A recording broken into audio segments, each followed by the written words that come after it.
आज मी दम आलूची रेसिपी दाखवते।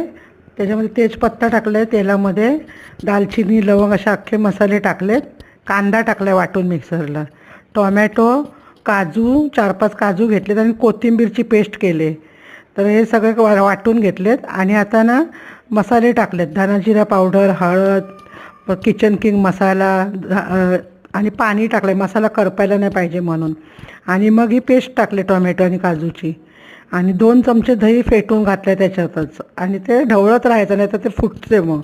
आणि बटाटे थोडे हलके उकडून घेतलेले आणि ते सॅलो फ्राय करून त्या ग्रेव्हीमध्ये टाकलेत मसाल्यामध्ये आणि मसाल्यामध्ये चांगले परतवून घेतले बटाटे की आपल्याला पाहिजे तेवढं पाणी टाकायचं, घट्ट जेवढं पाहिजे तेवढं करायचं, पातळ पाहिजे तर पातळ करायचं आणि मीठ टाकलं आहे, झाकून ठेवायचं 5 मिनटं। बघा कसं तेल सुटलं आहे, छान मस्त तरी आले ना, चमचमीत वाटतात एकदम दम आलू। तर तुम्ही पण